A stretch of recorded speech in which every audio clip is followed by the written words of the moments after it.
வணக்கம் நண்பர்களே, ஆசிரியர் பெருமக்கள் அனைவருக்கும் இனிய வணக்கம். இன்னைக்கு நம்ம இந்த ஒரு வீடியோவில் எதை பற்றி பார்க்க போகிறோம் அப்படின்னு பார்த்தீங்கன்னா, டிஆர்பியில் வந்திருக்க முக்கியமான தகவல்.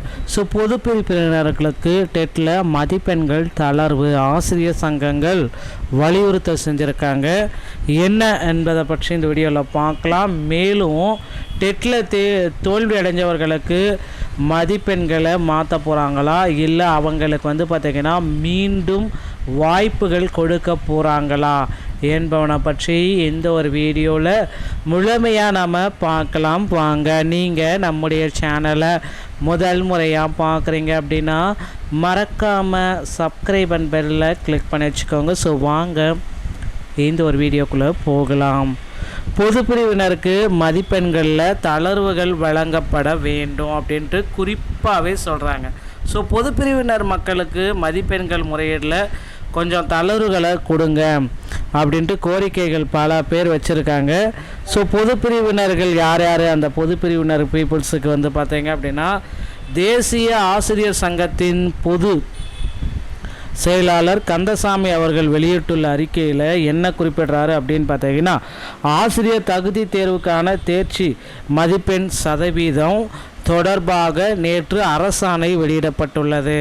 இதில் தேசிய ஆசிரியர் சங்கம் சார்பில் தமிழ்நாடு சார்பில் வைக்கப்பட்ட மாற்றுத்திறனாளிகள் பிரிவினருக்கான தகுதி மதிப்பெண் குறைப்பு கோரி அறிக்கையை உரிய வழியில் பரிசீலனை செய்து அவர்களுக்கு ஆசிரியர் தகுதி தேர்ச்சி மதிப்பெண் 40%, அதாவது 60 மதிப்பெண்கள் எடுத்தால் பாஸ் என்றது நிர்ணயம் செய்து அரசாணை வெளியிட்டது பள்ளிக்கல்வித்துறை அமைச்சர்.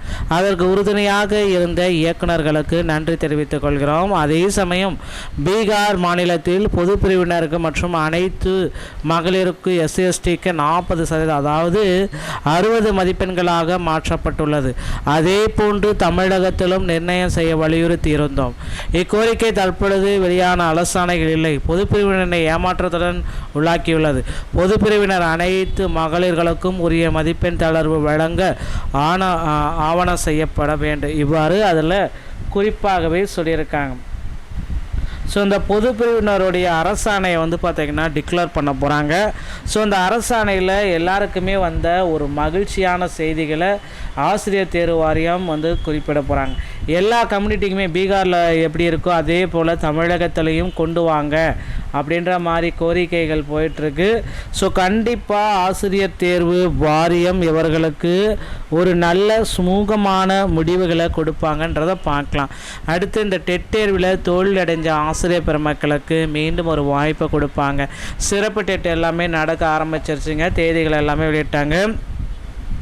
சிறப்பு டெட்டுக்கு இன்னும் ஜூலை மாதத்துலன்றதுனால இன்னும் ஒரு சில மாதங்கள் இருக்குது அப்ளிகேஷன் முடியறதுக்கு. அதுலேயே பார்த்திங்கன்னா டெட்டில் தோல்வி அடைஞ்சவங்களுக்கு ஒரு வாய்ப்பை கொடுங்க அப்படின்ற கோரிக்கைகள் பல வச்சுருக்காங்க. கடந்த 2025 டெட்டில் தோல்வி அடைஞ்ச ஆசிரியர் பெருமக்களுக்கு மீண்டும் ஒரு வாய்ப்பை கொடுக்கணும். தோல்வி அடைஞ்ச பீப்புள்ஸ் பார்த்திங்கன்னா டெட் தேர்வு எழுதணும் அப்படின்னா கண்டிப்பாக அவங்க இந்த டைம் யூஸ் பண்ணிக்கணும் அப்படின்னால அவங்க சிறப்பு டெட் எழுதலாம் அப்படின்னா குறிப்பிட்டு சொல்கிறாங்க. ஆசிரியர்கள் பணியில் இருக்க ஆசிரியர்களுக்கும் சிறப்பு டெட் அனௌன்ஸ்மெண்ட் பண்ணிட்டாங்க. விரைவில் சிறப்பு டெட்டுடைய மாற்று கருத்துக்கள் அனைத்தும் எதிர்பார்க்கலாம். அடுத்து இந்த டெட்டில் பொறுத்த வரைக்கும் பார்த்திங்கன்னா அனைவருக்குமே 60 மார்க்ன்றது கோரிக்கை பல ஆயிரம் பேர் வச்சுருக்காங்க. டெட்டை பொறுத்த வரைக்கும் இந்த பாஸ்மார்க் ஜிஓவில் நிறைய மாற்றங்கள் கொண்டு வந்தனால மீண்டும் கூட பாஸ்மார்க் ஜிஓவை மாற்றி அமைக்கப்படுவதற்கு நிறைய வாய்ப்புகள் இருக்குது. ஆல்ரெடி பார்த்திங்கன்னா உதவி பேராசிரியருடைய 5 பாடங்களுக்கு ரிசல்ட்ஸ் எல்லாமே வந்திருக்கு. நீங்கள் பார்க்கல அப்படின்னா தயவுசெய்து செக் பண்ணிக்கோங்க. டிஆர்பியோடைய இணையதளத்தில் இருக்குது. இந்த ஒரு வீடியோ தொகுப்பு உங்களுக்கு பிடிச்சிருந்தால் நீங்கள் நம்முடைய சேனலோட இணையதளங்கள் மீண்டும் ஒரு நல்ல தகவலுடன் நான் உங்களை சந்திக்கிறேன். நன்றி, வணக்கம், தேங்க்யூ.